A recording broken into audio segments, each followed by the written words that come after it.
Hello everyone. ಇವತ್ತಿನ ರೆಸಿಪಿಯಲ್ಲಿ ನಾನು ಹಣ್ಣಾದ ಬಾಳೆಹಣ್ಣಿನಿಂದ ಬಾಳೆಹಣ್ಣಿನ ಹಲ್ವಾ ಮಾಡೋದನ್ನು ತೋರಿಸ್ಕೊಡ್ತಾ ಇದ್ದೀನಿ. 4 ಬಾಳೆಹಣ್ಣನ್ನು ತೆಗೆದುಕೊಂಡು ಮಿಕ್ಸಿ ಜಾರಿಗೆ ಹಾಕ್ಕೊಂಡ್ಬಿಟ್ಟು ಪೇಸ್ಟನ್ನು ರೆಡಿ ಮಾಡ್ಕೊಂಡ್ಬಿಟ್ಟಿದ್ದೀನಿ.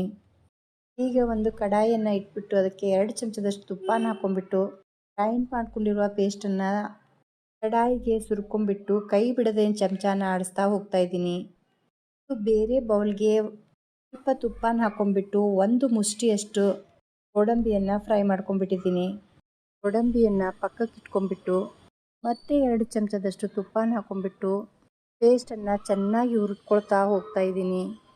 4 ಬಾಳೆಹಣ್ಣಿಗೆ ನಾನು 8 ಚಮಚದಷ್ಟು ತುಪ್ಪನ ಹಾಕ್ಕೊಂಡ್ಬಿಟ್ಟು ಕೈ ಬಿಡದೆ ಇದನ್ನು ಚೆನ್ನಾಗಿ ಹುರಿದ್ಕೊಳ್ತಾ ಇದ್ದೀನಿ. 1 ಬಟ್ಲದಷ್ಟು ಸಕ್ಕರೆನ ಹಾಕ್ಕೊಂಡ್ಬಿಟ್ಟಿದ್ದೀನಿ. 1 ಚಿಟಿಕೆಯಷ್ಟು ಕೆಂಪು ಫುಡ್ ಕಲರನ್ನು ಹಾಕ್ಕೊಂಡ್ಬಿಟ್ಟು ಫ್ರೈ ಮಾಡ್ಕೊಂಡಿರುವ ಗೋಡಂಬಿ ಕೂಡ ಸೇರಿಸ್ಕೊಳ್ತಾ ಇದ್ದೀನಿ. ಹಲ್ವಾ ತಿನ್ನಲು ತುಂಬಾ ಟೇಸ್ಟಿಯಾಗಿರುತ್ತೆ.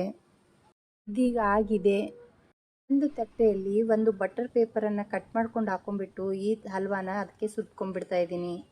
ಇದನ್ನು 2 ರಿಂದ 3 ತಾಸು ಬಿಟ್ಟು ಕಟ್ ಮಾಡ್ಕೊಂಡ್ಬಿಟ್ರೆ ಬಾಯಲ್ಲಿಟ್ಟರೆ ಕರಗುವಂಥ ಹಲ್ವಾ ರೆಡಿ ಆಗಿಬಿಡುತ್ತೆ. ಮಕ್ಕಳು ಒಮ್ಮೊಮ್ಮೆ ಬಾಳೆಹಣ್ಣು ತಿನ್ನಲು ಇಷ್ಟಪಡಲ್ಲ.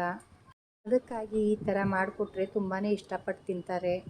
ರೆಸಿಪಿ ಇಷ್ಟ ಆದರೆ ಲೈಕ್ ಮಾಡಿ, ಶೇರ್ ಮಾಡಿ, ಕಮೆಂಟ್ ಮಾಡಿ, ಸಬ್ಸ್ಕ್ರೈಬ್ ಮಾಡೋದನ್ನು ಮರಿಬೇಡಿ. ನನ್ನ ರೆಸಿಪಿಯನ್ನು ನೀವು ಟ್ರೈ ಮಾಡಿ ನೋಡಿ.